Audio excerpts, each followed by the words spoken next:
Morning, Nong. Morning. Kabagan. Magkakabagan loop. Sana safe tayo matapos. Tara.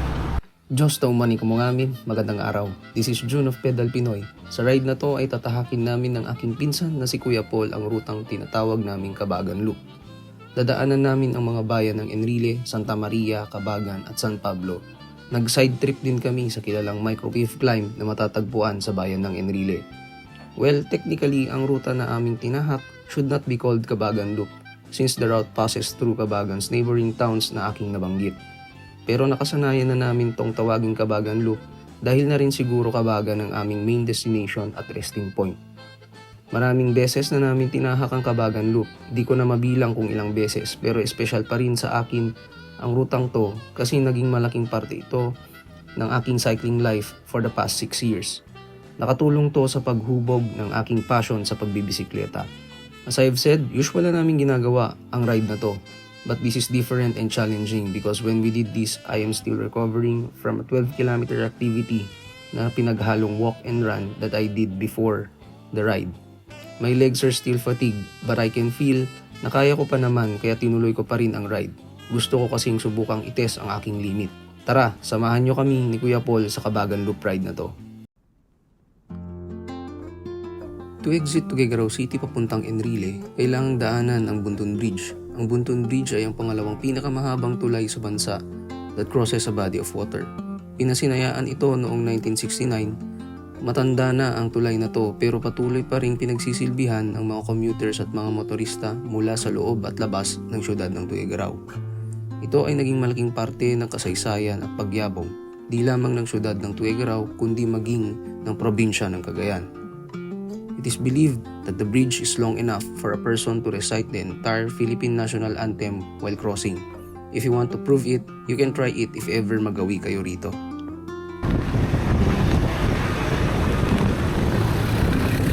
Try natin. Meron pa.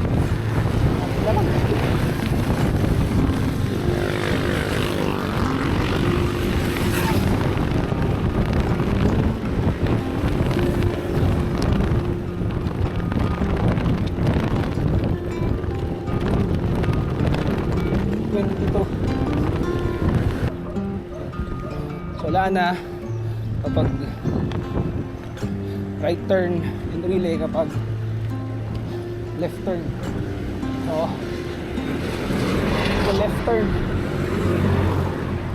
tayo para makarating sa relay.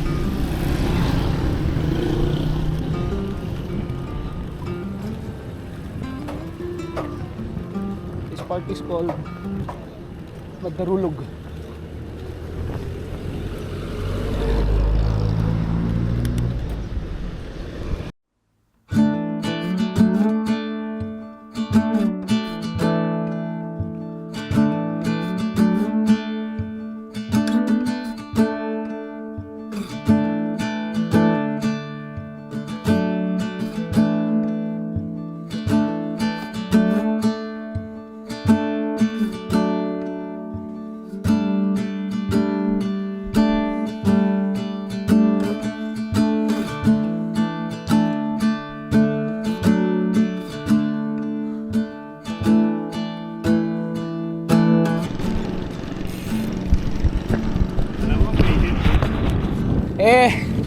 Hindi pa kuya.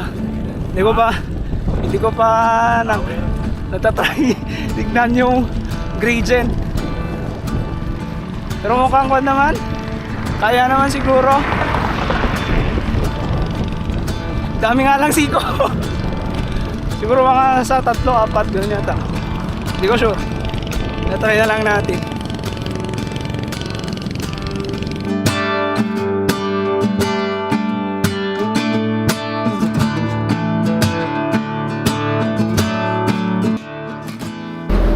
Kayo dito sa part na to ng Enrile.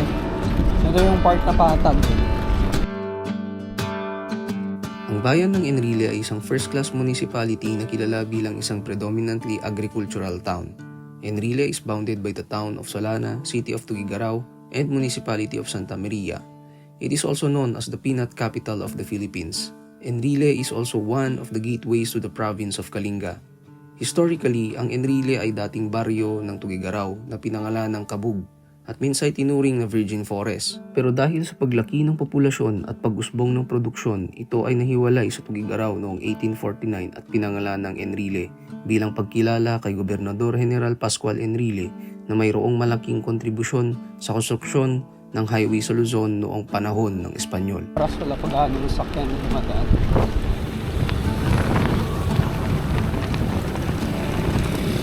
Wala kita.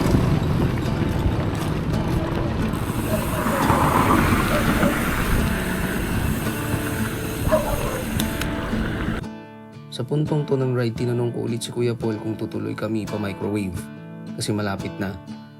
At ayun nga, napagkasunduan nga naming tumuloy. Ito ang Budol part ng aming ride pero magandang mag-side trip rito kasi challenging ang mga ahon at maganda at relaxing ang tanawin during and after the climb. Hindi ko sigurado kung bakit microwave ang tawag nila rito kaya tinanong ko si Kuya Paul at ito ang aking nalaman. Microwave is waving. Hindi ko rin alam kung bakit microwave. Bakit pala microwave tinawag dito, kuya? Tower. Ay, yung dahil sa tower kaya may microwave na tawag.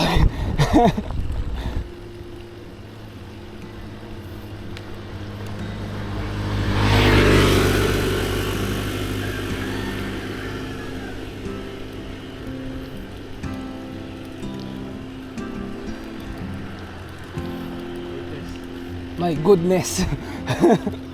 Ayan na yung panggising.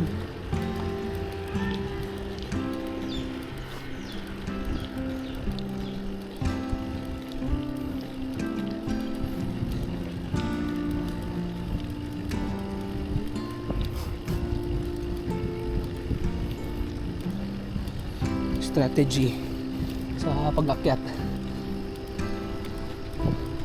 Dapat hinay-hinayin.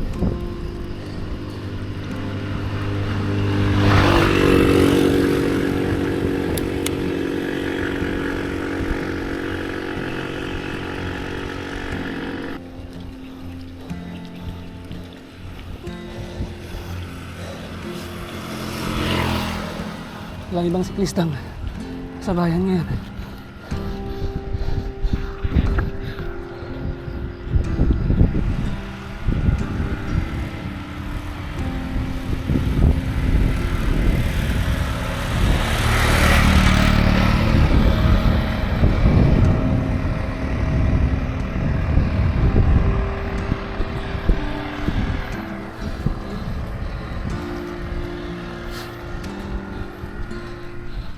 Doon si Kuya Paul.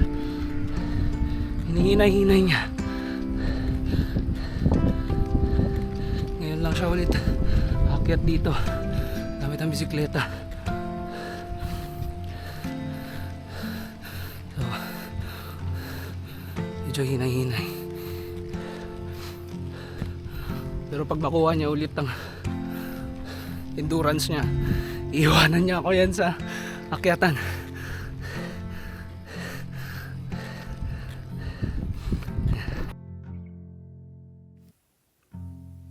Matarik ang ahon na handog ng ruta na to pero sulit kasi presko at nakakapawi ng pagod ang tanawin.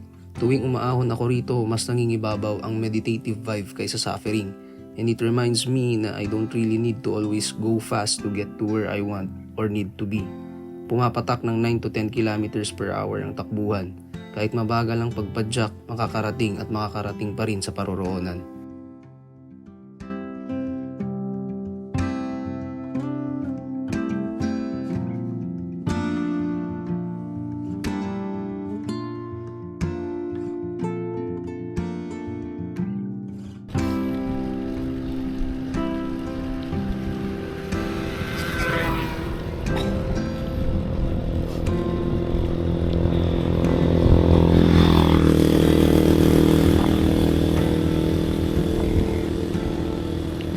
Ubos ang kinain ko kanina.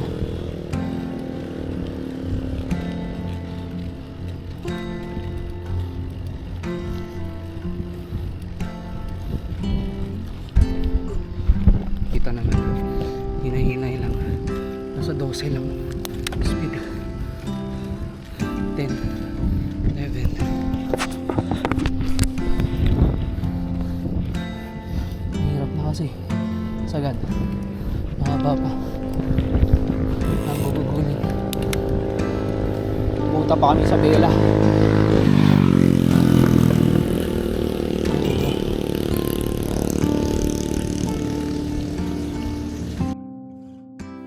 Ang daan na to ay parte pa rin ng Enrile. Parte to ng ruta papasok sa probinsya ng Kalinga. Hindi maluwag ang aking oras sa araw na to kaya hanggang microwave lang ang aming napag-usapang side trip ni Kuya Paul. Kumpara noong 2020, malayong mas maganda ngayon ang kondisyon ng daang to. Semento lang to dati pero ngayon mas smooth na kasi ang road surface na nito ay espalto. Nagbiruan pa nga kami ni Kuya Paul na diretso na kami patabok.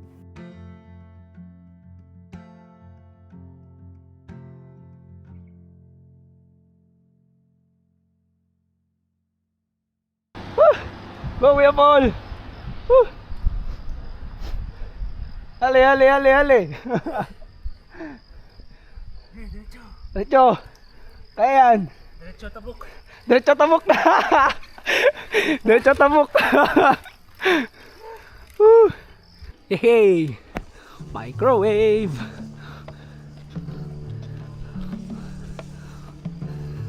Isa pa palang tip pag aakyat kayo at mag-set kayo ng goal. Kasi mas maganda kung may goal. At least guided ka kung hanggang saan mo gustong pumunta or makyat.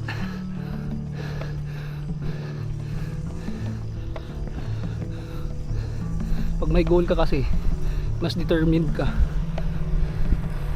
na abutin kung ano ang gusto mong abutin.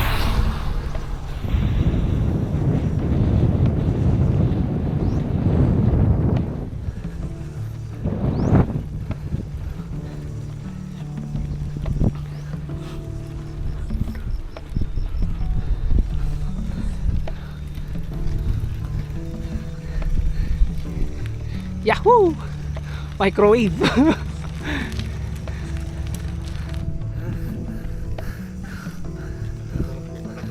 Goal achieved! Lakas mo talaga ng ball! Chicken joints. Chicken! Lakas, lakas! Microwave! Microwave! Ayaw ko na kaya. Naumay na ako kakakit. Yung ginawa ko last time, bumaba ako hanggang doon sa may boundary. Kalinga. On.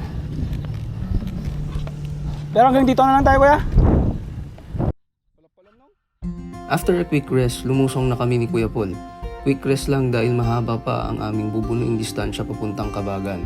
Medyo magtatagal pa nga sana kami para namnamin sana namin yung magandang view pero since mahaba pa ang aming bubunuing distansya, kinailangan na talaga naming lumusong kaagad.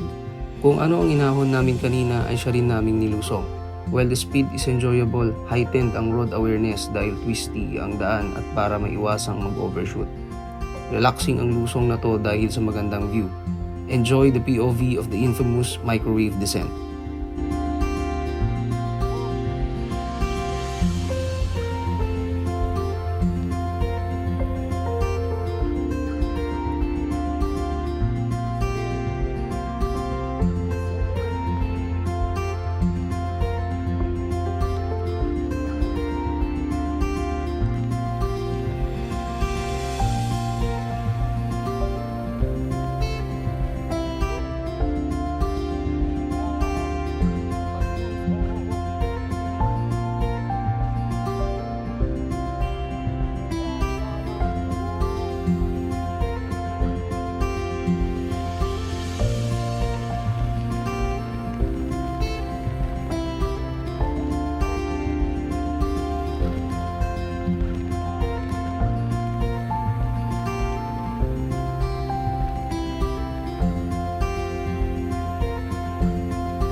Mapapansin na patag na ang part na to. Hindi maiwasang bumilis ang speed sa part na to because of the long descent.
Exiting Enrile, Santa Maria na.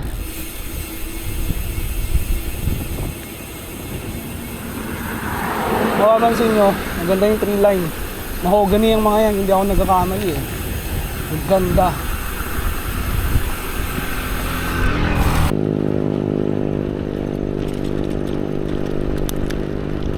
Entering Santa Maria.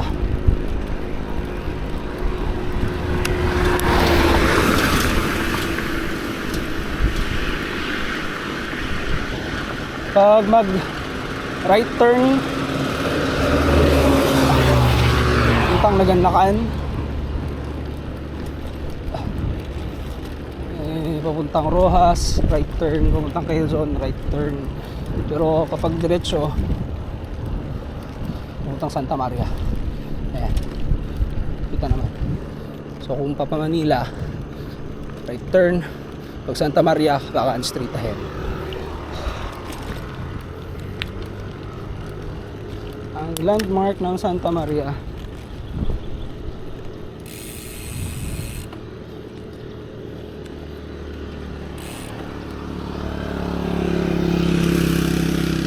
ay ang malaking banga.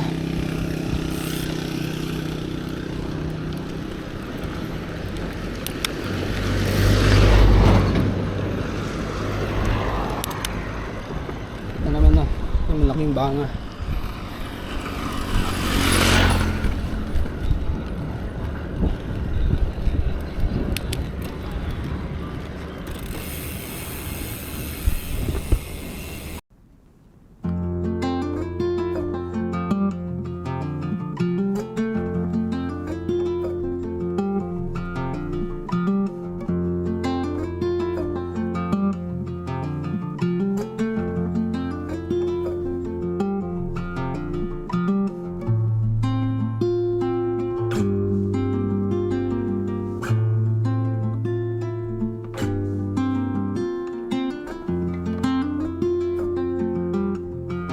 Ang bayan ng Santa Maria ang unang bayan ng Isabela na bubungad kapag palabas ka na ng probinsya ng Cagayan through the town of Enrile.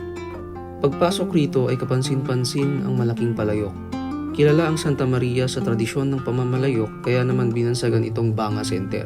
Ayon sa pananaliksik ni Dr. Raquel R. Geronimo, ang tawag sa mga mamamayok sa Ibanag ay madduweng at duweng naman ang tawag sa lahat ng uri ng palayok na gawa ng mga madduweng. Dagdag pa niya na isang mahalagang parte ng pamumuhay ng mga madduweng ang gawaing ito sapagkat isa itong irensya o pamana mula sa kanilang mga ninuno. In particular, 3 barangays of Santa Maria are known for their pottery. These are the barangays of Mozozin, Poblacion 3 at Kinagabyan. Dito sa may part na yan, yung parte ng Rebulto, may daan dyan papuntang Enrile,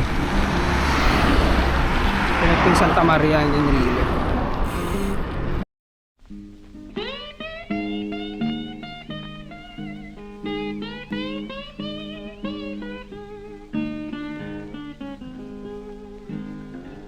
What makes a woman love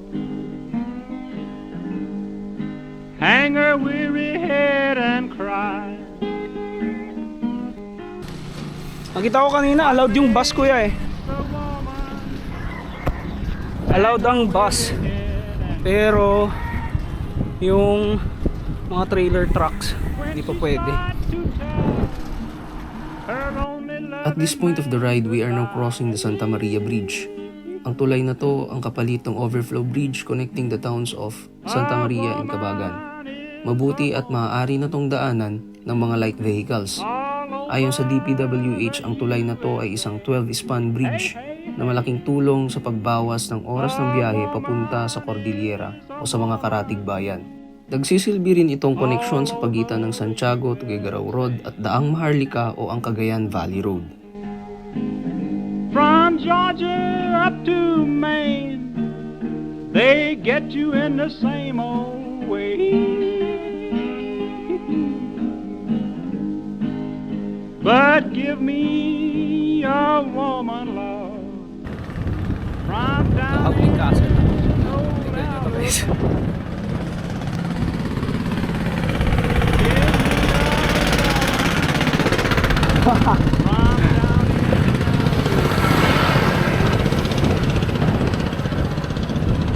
She's got ways like an angel, and as true as Abraham.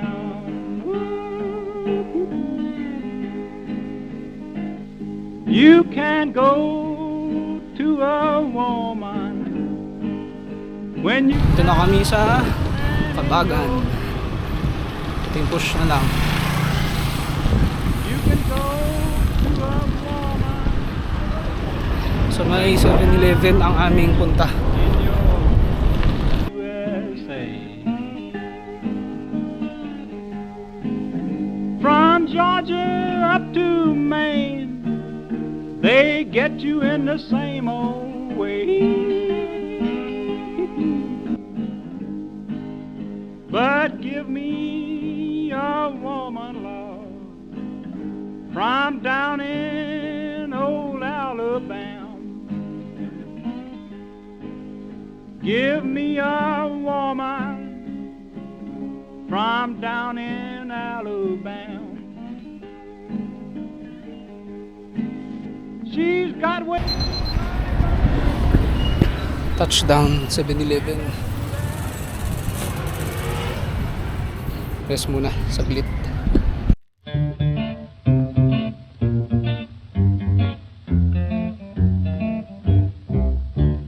Take me back to old Yazoo. Nagpahinga at nag-refuel na kami rito saglit bago bumalik sa Tuguegarao. Pinag-usapan na rin namin dito ni Kuya Paul kung saan magandang mag-camp sa Tabuk.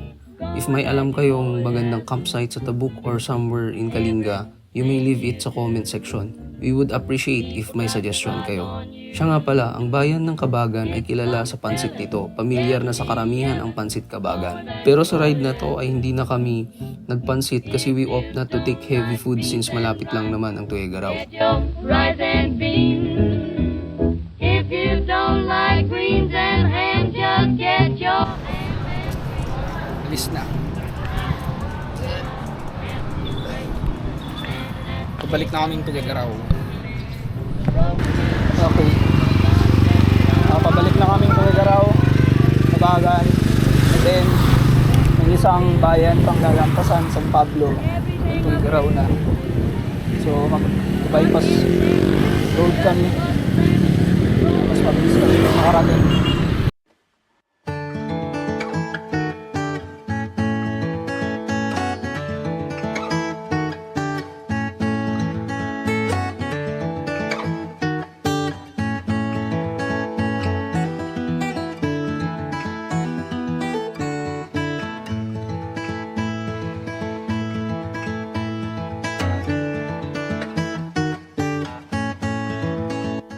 Ang Cabagan Bypass Road ay tinatahak ang tatlong barangays ng Cabagan which include Barangay Ngarag, Poblasyon at Ugad. Malaking tulong ito sa pagbawas ng travel time kung galing ka ng Ilagan o kung galing ka mismo sa Cabagan at papunta ka ng San Pablo o Tuguegarao. Sabi nila kung dito ka dadaan mababawasan ng at least 20 minutes ang iyong travel time.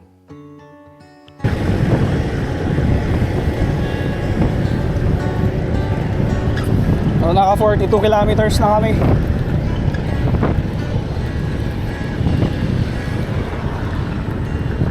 Headwind. Ito kami ngayon sa bypass. Dito pala dapat to. Maganda to kasi ang daan na to kasi may integrated bike lane. Ayan na.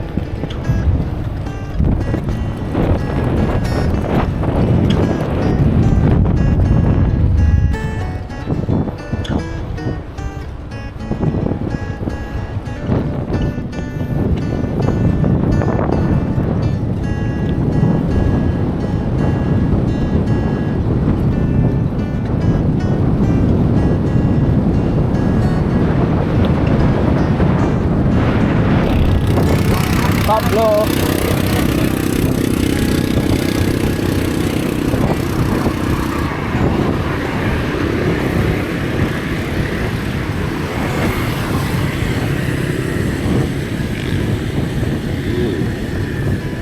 Maraming tao. Ayong meron. May palaro. Motocross. Pista pala ng San Pablo nung nadaan kami rito, kaya pala may palaro at kumpulan ang mga tao. Upon researching, I learned that San Pablo's festival is called Baka Festival and it is held on the 15th of January. This festival came into being based on a survey revealing quite number of ranches found in San Pablo. Nag-crack na ako sa puntong to, mabigat na ang bawat padjak. Dala na rin siguro ng malakas na hangin na salubong sa amin. Fuel-wise, hindi pa ako gutom, hindi pa ako nagbobong, pero parang gusto nang sumuko ng aking legs. Tumatakbo kami rito ng 20 to 25 kilometers per hour, chill pace. Saka lang bumibilis ang pagpedal kapag may lusong.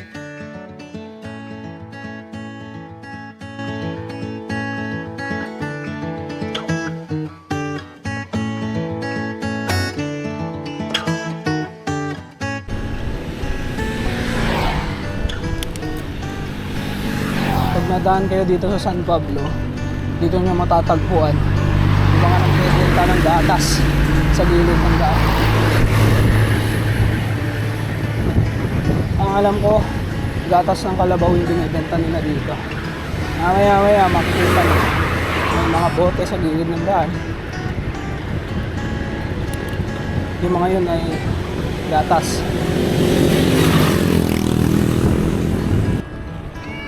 Hello! Ayan o. Gatas yun guys. Ito yung boundary. Pasok na kayo na pagbalan. Last stretch. Hindi na lang, home na. Nakasa pa rin ang hangin.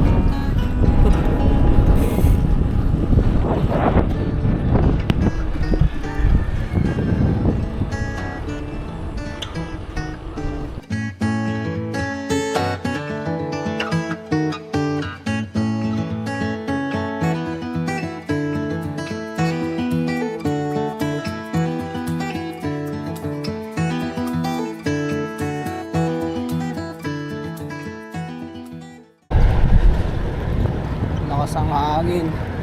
Kanina pa to eh. Parang tinutulak kami pabalik. Kaya kanina ganado pa eh. Ayun, wala. Laspag na kami.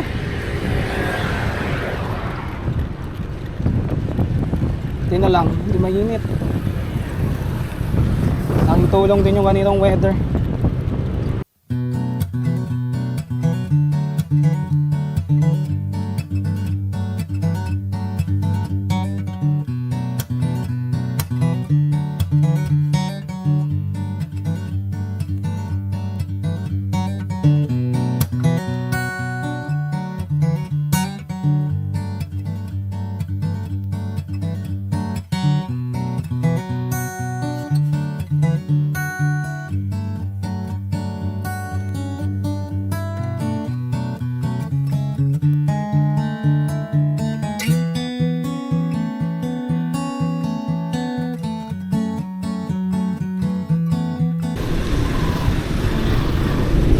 yung sentro.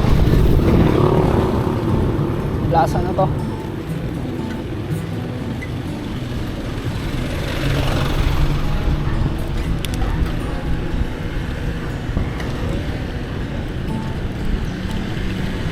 Last push. Ayun na pa yung last push. Ayun ito, continue lang talaga. 3 kilometers. Few kilometers home na.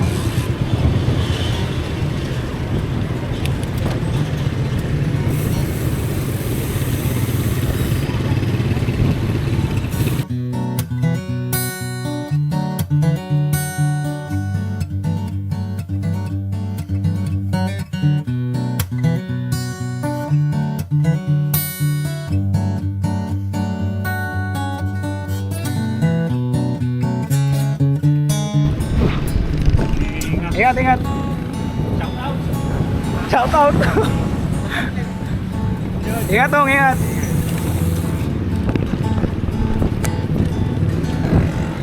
SM na.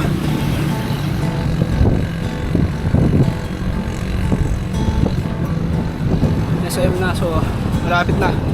Ito ko lang tatapusin tong video.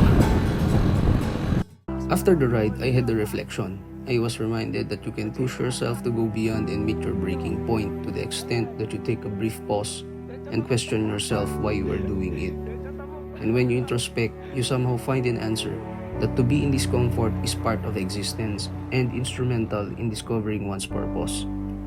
Your choice in life may throw random challenges at you, but you'll somehow get over it. That in return validates the fact that you can do things you don't expect you can do. Truth is, suffering is an indispensable part of life, and so is bliss after conquering it.